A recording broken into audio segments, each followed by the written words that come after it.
성탄절을 여러 사람들이 기뻐하지만 그 누구보다 교회가 이날을 기뻐해야 되는 줄 압니다. 교회는 예수 그리스도의 은혜로 말미암아 구원받은 백성들이기 때문이죠. 우리가 기뻐하지 않는다면 하나님은 아주 작은 돌들로도 기뻐하게 하실 것입니다. 예수님이 예루살렘에 들어가실 때 예수님을 따르던 많은 무리가 기뻐하면서 찬송했습니다. 찬송하리로다 주의 이름으로 오시는 왕이여, 하늘에는 평화요, 가장 높은 곳에는 영광이로다. 이렇게 사람들이 찬송하자 어떤 바리새인들이 예수님을 닥달합니다.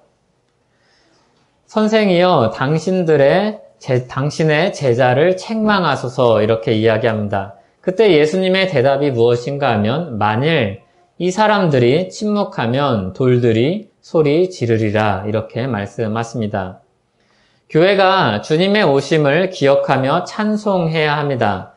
모든 사람들이 이 사실을 잊는다 해도 교회는 이 사실을 기억해야 합니다. 성탄절을 많은 사람들이 좋아합니다. 좋아하는 이유가 저마다 다르죠. 그냥 쉬는 날이라 좋아하는 사람들도 있고 다른 목적이 있어서 좋아하는 사람들도 있습니다. 자신들의 상품을 팔기 위해 이벤트로 사용하기 때문에 좋은 날이죠. 자신들을 위한 행사에 이 날을 동원하기도 합니다. 한 해 동안 수고한 자신을 위해서 선물해라, 이렇게 속삭입니다. 사랑하는 사람들을 위해서 이번만큼은 이만큼의 돈을 써도 괜찮다, 이렇게 말을 하죠. 물론 사랑하는 사람들을 위해서 무언가를 쓰는 것, 그리고 선물하는 것, 이것 자체는 나쁘다고 할 수 없습니다. 문제는 성탄절의 중심을 예수 그리스도가 아닌 다른 것으로 교체하고 예수님을 잊어버리는 것이 문제입니다. 성탄절의 중심은 예수 그리스도여야 합니다. 교회는 이것을 붙들고 있는 배의 닷과 같습니다. 교회가 이 진리를 붙잡고 있지 않으면 닻이 없는 배가 파도에 밀려가듯이 세상은 표류할 것입니다. 진리가 세상 변두리로 점점 밀려갈 것입니다. 세상은 진리이신 예수 그리스도를 잊어버릴 것입니다. 예수 그리스도를 중심으로 놓고 사는 교회가 이것을 놓쳐버린다면 세상은 진리를 잊고 살게 될 것입니다. 그렇기 때문에 교회는 진리를 떠받치는 기둥과 터라, 이렇게 말씀합니다. 이것이 교회가 맡은 역할이죠. 아무도 관심을 가지지 않아도, 거부해도, 왜곡해도 그런 세상에서 진리를 붙들고 있는 사람들입니다. 이들이 없는 세상에는 진리가 없습니다. 교회가 없는 세상에는 진리가 없습니다. 소망이 없습니다. 예수 그리스도의 오심을 계속해서 기억하고 찬양하고 전하는 사람들이 없으면 세상에는 소망이 없습니다. 이건 교회가 대단해서 그런 것도 아니고 교회가 다른 사람들보다 좀 더 나아서가 아닙니다. 교회가 가지고 있는 것이 진리이기 때문이고 교회가 믿고 있는 바가 예수 그리스도의 복음이기 때문입니다. 그래서 우리가 가지고 있는 것 때문에, 우리가 무엇을 가졌느냐 때문에 교회가 소중한 것입니다. 교회는 계속해서 주님이 행하신 이 놀라운 일을 선포하고 교회 안팎으로 이 소식을 전합니다. 오늘 우리는 성탄절을 맞이해서 교회로 모여 예배함으로 이 복된 소식을 나누고 되새깁니다. 하나님이 자기 백성들을 위해서 한 아기로 오신 소식을 전하고 나눕니다. 우리를 구원하신 구주께 찬송을 올려드립니다. 이 예배야말로 가장 교회 존재의 의미에 걸맞는 일입니다. 교회는 진리의 기둥과 터이기 때문입니다. 진리의 기둥과 터인 교회가 바로 우리이죠. 우린 이렇게 중요한 사람들입니다. 존재 자체가 중요한 사람들이죠. 예배드리는 행위 자체가 얼마나 소중한지 모릅니다. 우리가 예배드리는 이 행위가 없다면, 이 증인들이 없다면 세상은 이 증거를 듣지 못할 것이기 때문입니다. 만약에 아직 해결되지 않은 사건이 있다고 생각해 보십시오. 아직 해결되지 않은 사건에 증인이 단 3사람만이 남아 있습니다. 이 증인이 단 3사람만 남아 있는데 그 중에 한 사람이 사고로 죽었고 그 중에 한 사람이 병으로 죽었습니다. 마지막 증인이 없으면 이 사건을 해결할 수 없습니다. 그런데 마지막 남은 한 사람이 나이가 들은 노인입니다. 이 사건을 해결하기 위해서 꼭 필요한 증인입니다. 어떻게 하겠습니까? 이 사람을 철저하게 지켜야겠죠. 건강하게 어떻게든 안전하게 이 사람을 지켜야 될 것입니다. 이 해결되지 않은 사건이 해결되기까지 이 증인을 지켜야 될 것입니다. 우리는 바로 그런 증인입니다.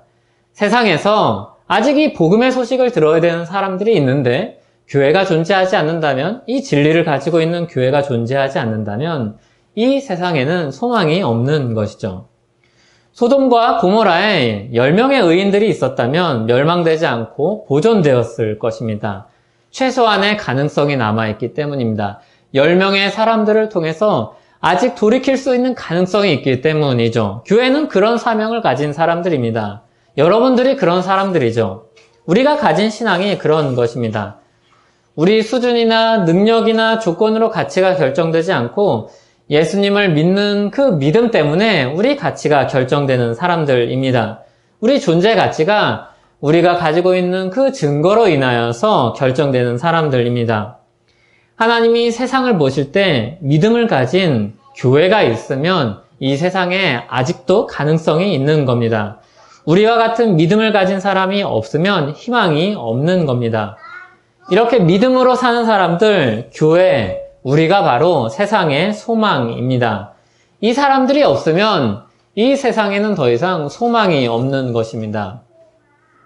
하지만 주님은 이 교회를 없어질 것 같은데 남겨두시고 사라질 것 같은데 여전히 역사 속에 존재하게 하셔서 이 세상의 소망을 우리에게 남겨주십니다. 그것이 바로 교회요. 교회가 진리의 기둥과 터입니다. 그래서 진리의 기둥과 터인 교회가 무엇을 가지고 있는가 하면 이 진리를 가지고 있는데, 이 진리를 다른 말로 경건의 비밀이다 이렇게 이야기합니다. 이 비밀의 내용은 우리가 믿는 바 신앙 고백이라고 할 수 있습니다. 이 경건의 비밀, 크고다 경건의 비밀이요 라고 이야기하면서 경건의 비밀에 대해서 좀 자세히 16절 뒤에 설명을 하는데, 그 내용을 보면 우리가 사도신경으로 신앙 고백하는 바와 크게 다르지 않은 내용을 이야기합니다. 교회는 예수 그리스도가 행하신 일을 믿고 전합니다. 디모데전서 3장 16절이죠. 다시 한번 같이 읽어보겠습니다. 크도다 경건의 비밀이여 그렇지 않다는 이 없도다. 그는 육신으로 나타난 바 되시고 영으로 의롭다 하심을 받으시고 천사들에게 보이시고 만국에서 전파되시고 세상에서 믿음 받으시고 영광 가운데서 올려지셨느니라. 우리가 믿는 바죠. 그리스도께서 육신으로 한 아기로 오셨습니다. 그리고 영으로 의롭다 하심을 받으셨습니다. 천사들에게 나타나셨습니다. 만국에 이 복음이 전파되었죠. 그리고 세상에서 많은 사람들이 이 소식을 듣고 믿음 바 되었죠.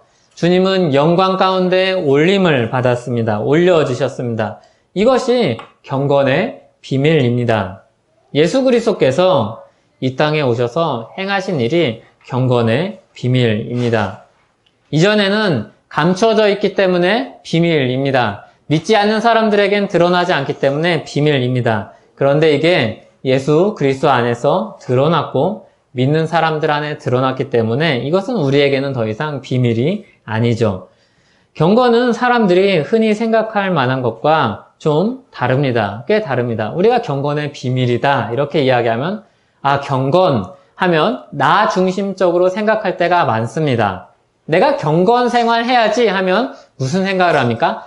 내가 무엇 할까? 내가 이것을 해야지. 말씀을 더 잘 이해해야지. 많이 알아야지. 기도를 오래 해야지. 기도를 자주 해야지. 우리가 경건하면 이런 것들을 생각합니다. 그런데 사도 바울은 디모데에게 경건의 비밀에 대해서 이야기할 때 그런 것을 이야기하지 않고 예수 그리스도에 대한 신앙 고백을 이야기합니다. 이것이 경건이다라고 이야기합니다. 예수 그리스도께서 행하신 일을 아는 것, 예수 그리스도께서 행하신 일을 믿는 것, 예수 그리스도께서 행하신 일을 붙잡는 것이 경건이다라고 이야기합니다. 하나님이 보시기에 기뻐하는 경건은 예수 그리스도를 믿는 이 신앙입니다. 하나님이 보실 때 우리에게 뭐 했냐, 어떻게 살았냐, 이것보다 가장 분명하게 물으시고 요구하실 것은 이것입니다. 예수 그리스도를 믿는 이 경건, 이 신앙을 가지고 있는가? 그것을 지켰는가? 그래서 그 믿음으로 살았는가? 이것을 물으실 것입니다. 하나님은 이것을 물으실 것입니다. 우리 삶이 얼마나 대단했는지 물으시지 않으실 것입니다. 우리 삶에 얼마나 많은 업적이 있는지 묻지 않으실 것입니다. 예수 그리스도 안에서 살았는지, 예수 그리스도를 믿고 살았는지 이것을 물으실 것입니다. 예수 그리스도의 증인으로서 살았는지 이것을 물으실 것입니다. 이게 성도와 교회가 기억하고 믿어야 될 것입니다. 이것이 없으면 모든 것이 다 허사입니다. 예수 그리스도라는 터가 없으면 다 무너집니다. 풍랑이 일면 금방 쓸려갑니다. 예수 그리스도의 십자가라는 기둥이 없으면 다 무너집니다. 바람 한 번 불면 지붕이 와르르 다 무너질 것입니다. 우리에게 오신 예수 그리스도를 믿는 이 신앙이 없으면 우리는 다 금방 쓰러지고 넘어질 것입니다. 예수 그리스도 외에는 다른 터가 없습니다. 그러나 한편 그 믿음을 가지고 있다면 안심하시기 바랍니다. 우리는 가장 안전한 지붕을 얻었고 가장 안전한 터 위에 서 있고 가장 안전한 기둥을 가지고 있는 사람들입니다. 그것이 경건의 비밀입니다. 교회가 가지고 있는 진리의 기둥과 터이죠. 예수 그리스도께서 우리를 위해 육신으로 나타나셨습니다. 하나님이신 예수님이 한 아기로 오셨죠. 작은 동네 베들레헴에서 나셨습니다. 온 세상을 구원하실 주님인데 호화찬란하고 강력한 모습으로 나타나지 않으십니다. 한 아기로 오십니다. 한 아기로 오셔서 사람이 겪는 모든 생사고락을 겪으십니다. 구원자의 모습치고는 너무 보잘것이 없죠. 그 모습이 영광스럽지 않습니다. 이사야 선지자 말씀을 통해서 주신 것처럼 연한 순 같고 마른 땅에서 나온 뿌리처럼 고운 모양도 없고 풍채도 없어 보기에 흠모할 만한 아름다운 것이 없었습니다. 별것 아니죠. 형제들이 이야기하죠. 배는 같지만 아버지가 다른 형제들이 이야기하죠. 우리 형제 아니냐? 우리 형 아니냐? 동네 사람들이 이야기합니다. 예수 아니냐? 내가 알던 어릴 때부터 자란 모습을 본 그 예수 아니냐? 이야기합니다. 사람들이 보기에 주목할 만한 특별한 것이 없었습니다. 게다가 한 작은 동네 베들레헴에서 이 구주가 나십니다. 변두리에서 세상의 왕이 나십니다. 사람들이 보기에 별것 없죠. 이 육신으로 오신 예수님이 우리의 죄를 대신하여 죽으십니다. 다 짊어지고 고난을 당하고 죽으십니다. 그리고 우리를 위해서 의롭게 사십니다. 예수님은 하나님 나라의 국가대표입니다. 하나님 나라니까 나라의 국가대표입니다. 그가 얻은 승리가 모든 하나님 나라 백성에게 주어집니다.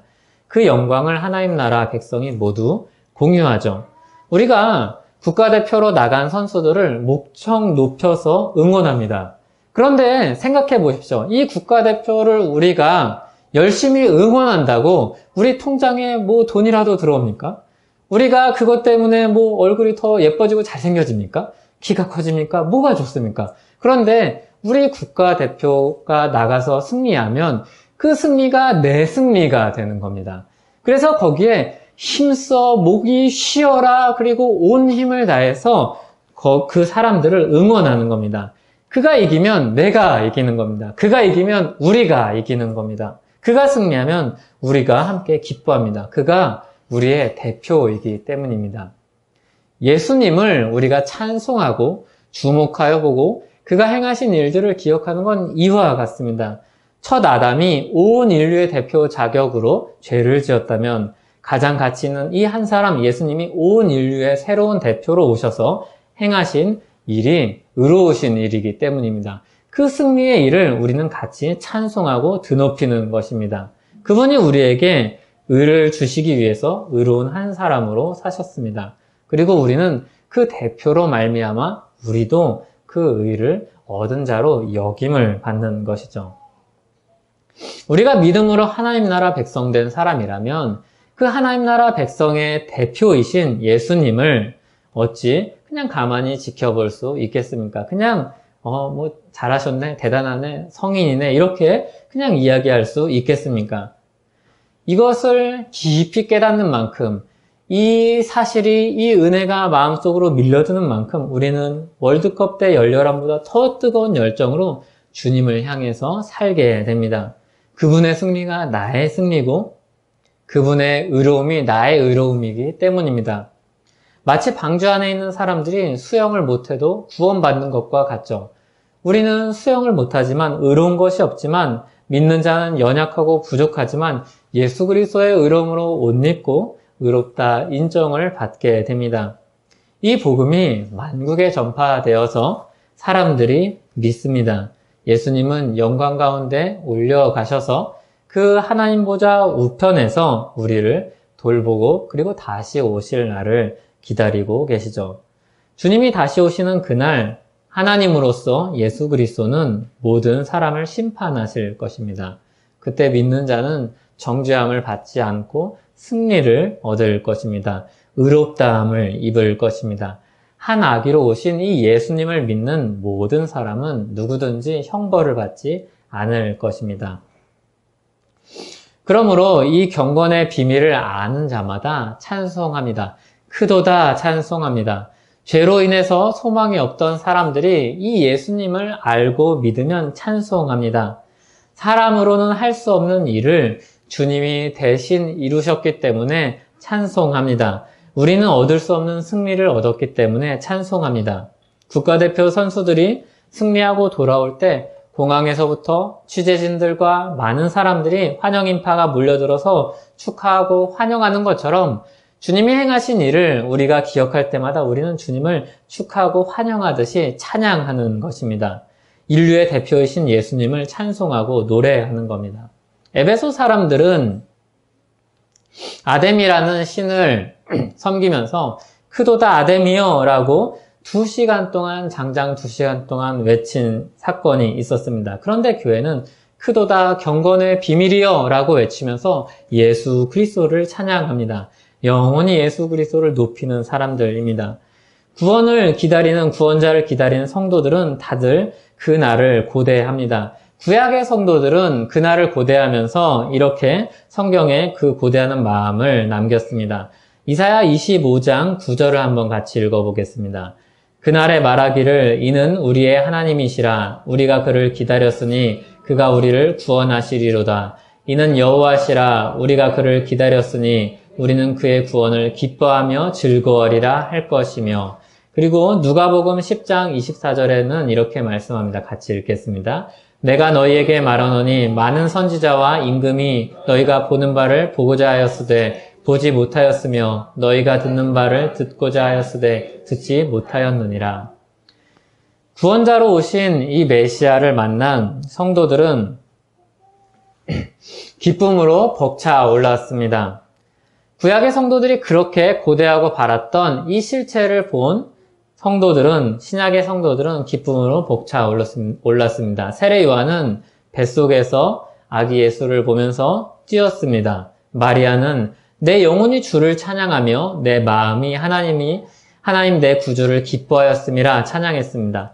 사가랴도 입이 열리자마자 혀가 풀리자마자 찬송을 하였고 시므온도 아기를 보고 주님을 찬송했습니다.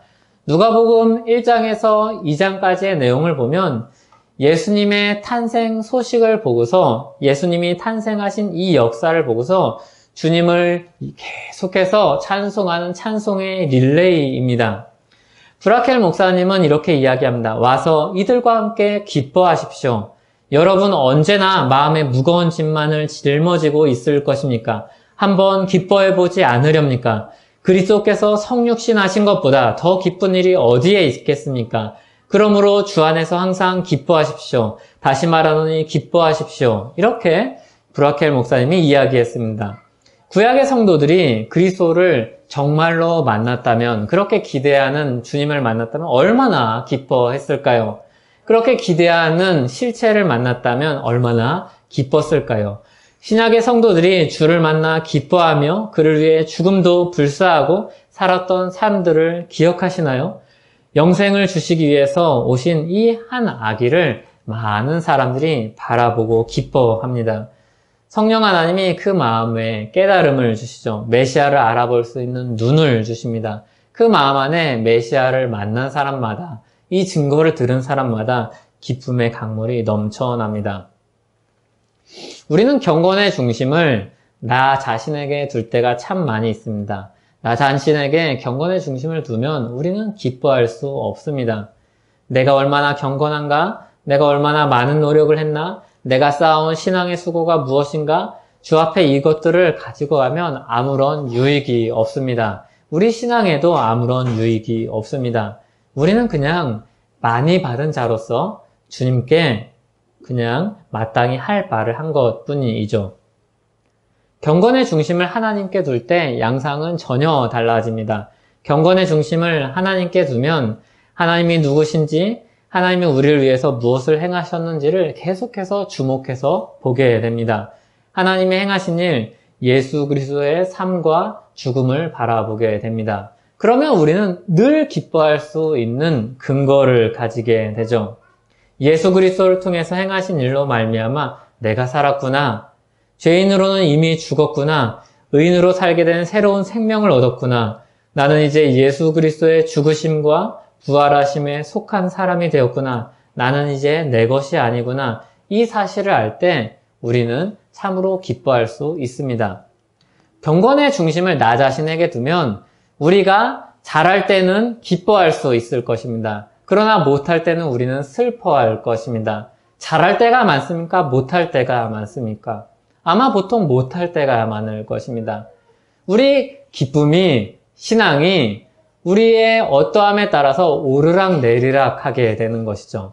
만약에 근데 우리 신앙이 예수 그리스도께 있다면, 하나님의 행하신 일에 있다면 그것은 객관적인 일이기 때문에, 이미 역사적으로 이루어진 일이기 때문에 우리 신앙은 아주 단단할 것입니다. 아주 견고할 것입니다. 오르락 내리락 하지 않고 우리 신앙은 늘 거기에 머물러 있을 것입니다. 우리가 그 신앙을 바라보고 예수 그리스도를 바라보고 우리는 다시 일어설 수 있을 것입니다. 소망의 날에 그 기쁨을 가지고 이르게 될 것입니다. 베드로전서 1장 6절에서 9절에 보면 이렇게 말씀합니다. 같이 한번 읽어보겠습니다. 그러므로 너희가 이제 여러 가지 시험으로 말미암아 잠깐 근심하게 되지 않을 수 없으나 오히려 크게 기뻐하는도다. 너희 믿음의 확실함은 불로 연단하여도 없어질 금보다 더 귀하여 예수 그리스도께서 나타내실 때 칭찬과 영광과 존귀를 얻게 할 것이니라. 예수를 너희가 보지 못하였으나 사랑하는도다. 이제도 보지 못하나 믿고 말할 수 없는 영광스러운 즐거움으로 기뻐하니 믿음의 결국 곧 영혼의 구원을 받음이라. 아멘. 잠깐 근심하고 있는 순간에는 이 근심과 걱정이 너무 커 보이죠. 그런데 하나님이 우리에게 주신 은혜의 방편인 말씀과 기도를 부지런히 사용할 때 우리는 다시 평안과 기쁨을 찾습니다. 본래 우리 신앙의 근거이신 예수 그리스도께로 돌아가게 되기 때문이죠.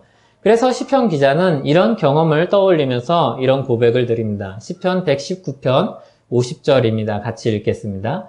이 말씀은 나의 고난 중에 위로라. 주의 말씀이 나를 살리셨기 때문이니이다. 아멘. 주의 말씀이 우리를 위로하시고 우리를 살리실 것입니다. 낙심된 우리의 마음을 다시 일으키실 것입니다. 그러므로 은혜의 방편으로 주신 이 성경 말씀을 믿음으로 더 가까이 하시기 바랍니다. 나 자신의 어떤 행위, 내 마음, 내 감정에 주목하지 말고 은혜의 방편으로 주신 말씀을 믿음으로 더 가까이 하시기 바랍니다. 주님께서 우리를 채워주실 것입니다. 또 은혜의 방편으로 주신 기도를 부지런히 사용하시기 바랍니다. 이 시편 기자의 기도를 내 기도로 들으시기 바랍니다. 시편 90편 14절을 같이 한번 읽겠습니다. 아침에 주의 인자하심이 우리를 만족하게 하사 우리를 일생 동안 즐겁고 기쁘게 하소서. 아멘. 주님이 우리 근심을 아십니다. 주님이 애통하는 자와 함께 하십니다. 하지만 우리를 애통하는 그 자리에 두지 않으십니다. 내버려 두지 않으십니다. 우리를 슬픔에서 기쁨으로 다시 위로로 우리를 옮기실 것입니다. 애통하는 자는 복이 있나니 그들이 위로를 받을 것이미요. 이렇게 주님이 우리에게 말씀하셨습니다. 근심과 걱정이 있으십니까? 주를 기뻐할 수 없을 정도로 삶에 무게가 짓누를 때가 있으십니까? 어두운 내일의 전망으로 인해서 낙심이 됩니까? 마음이 떨립니까? 그때 기도해야 됩니다. 식상해 보일 수 있는 대답인 줄 압니다. 때로는 폭력적인 말로 들릴 수도 있는 줄 압니다. 그래도 우리는 기도해야 합니다. 이것이 하나님께서 우리에게 주신 은혜의 방편이기 때문입니다. 은혜의 방편이라는 말은 약속입니다. 하나님이 우리에게 주신 이 방편을 사용할 때 주님이 응답하시겠다는 약속입니다. 우리가 기도할 때 우리 기도를 들으시고 응답하실 것입니다. 그리고 위로하실 것입니다. 우리가 말씀을 마주할 때 우리가 근심으로 인하여서 믿음이 없어서 보지 못하는 하나님의 현실을 보게 해주실 것입니다. 말씀과 기도를 부지런히 사용하여서 주님 안에서 즐거움과 기쁨을 누리는 저와 여러분 되기를 소원합니다. 성탄절입니다. 주님의 오심을 기억하기 위해서 한자리에 모였습니다. 하나님이신 예수님이 한 아기로 우리를 위해서 오셨습니다. 자기 백성을 찾아오셨습니다. 복음의 소식으로 우리 한 사람 한 사람들을 찾아오셨습니다. 이것을 아는 것이 경건입니다. 거기서 모든 은혜로운 삶이 출발합니다. 은혜의 공급원으로부터 멀리 떨어진 것 같다면 어서 돌아와서 산소 호스를 근원 되시는 이 하나님께 연결하시기 바랍니다. 주님께서 주신 믿음으로 부단히 쫓아서 살아서 기뻐하는 기쁨을 누리는 그 삶을 사시기 바랍니다. 주님은 우리를 그늘 아래 살라고 부르지 않으셨습니다.